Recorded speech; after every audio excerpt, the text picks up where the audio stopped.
Camille, influenceuse, un peu comme une vendeuse qui vend sans plus en avoir de la vie à ceux qui n'en ont pas. Elle est le faire-valoir de l'existence d'apparat, toujours connecté, toujours cadré. Ces jours, une suite de stories bien rangées, rit-elle pour elle ou pour la caméra? Son rire ressemble à une notification qui plébiscite une mode, une publication. Son visage est-il même le sien? À force, elle ne sait plus très bien. Antoine, pas d'insta, pas de filtre. Un profil vide sans amis ni pouce qui s'infiltre. Un profil où ne réside qu'un mur blanc qui peut faire peur en ce présent où le monde s'exhibe à toute heure. Antoine semble venir d'une ère moribonde, voire d'un univers chimérique où l'on existe sans témoin numérique. Deux excès qui se frôlent, se caressent lors d'une soirée où ils apparaissent. Camille rit trop fort, peut-être pour la caméra. Antoine se tait pour longtemps, mais il se souviendra, il observe. Camille comme on regarde une étoile filante, ça scintille, ça brûle vite. Mais ce tapage l'intrigue, le fascine. Camille semble briller d'une autre manière. Quelqu'un les présente Comme une formalité bienséante. Elle lui demande s'il n'a pas d'appli. Il lui demande si c'est une anomalie. Ajoute qu'il préfère voir les visages en vrai, mais qu'il ne faut pas que cela l'effraie. Un blanc presque choquant, Camille ricane mais vacille. Elle qui vit à travers des écrans, elle redevient une petite fille. Elle se sent nue, cette langue, elle ne la connaît plus. La situation lui paraît aussi irréelle qu'un ciel sans wifi. Lui aime tester les évidences. Et Camille justement est l'évidence incarnée. Elle plaît, elle attire, elle s'expose. Que reste-t-il derrière le décor? Un décalage, des éclairs de curiosité.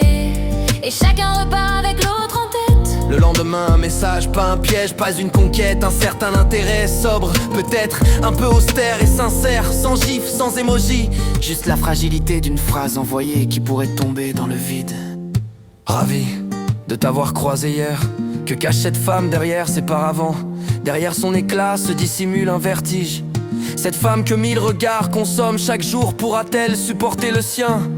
Unique, insistant, qui n'applaudit pas. Camille hésite à répondre. Qui est cet homme qui vit sans témoin? Elle cède, curieuse, peut-être intéressée.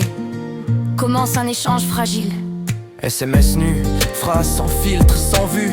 Des SMS comme des cailloux blancs, des mots sans cœur, violets, sans pouce bleu qui ricochent ci et là, qui parfois coulent, parfois rebondissent, tracent un chemin entre deux solitudes. C'est maladroit, c'est léger, si simple.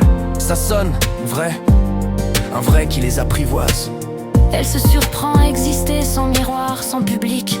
Tous les clichés d'elle, les cœurs, les pouces. Tout ce vacarme devient inutile face à cet homme qui n'applaudit pas.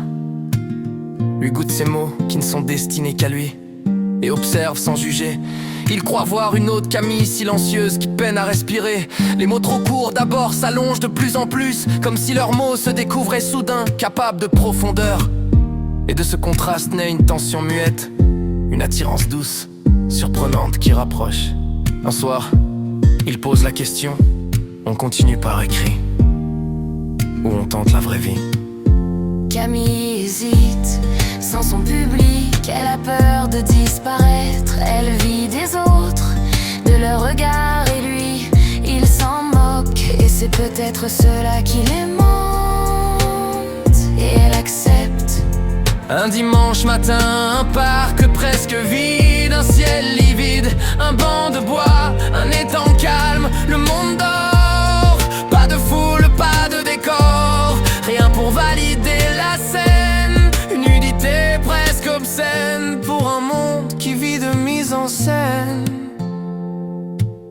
Camille propose de poster une photo de Antoine sourit, presque tendre.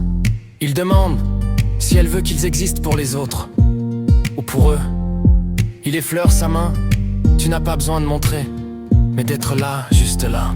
Silence et dans ce silence, des échos, d'autres silences. Camille baisse les yeux, un sourire maladroit, ses doigts tremblent. Pour la première fois, mais pas sur l'écran. Il reste suspendu. Pour la première fois, elle range son téléphone. Et dans les échos de ces silences, sans hashtag, sans pouce, sans cœur, sans commentaire, le poids des regards s'évanouit, son ancien moi se dissout, son personnage fuit. Camille respire enfin.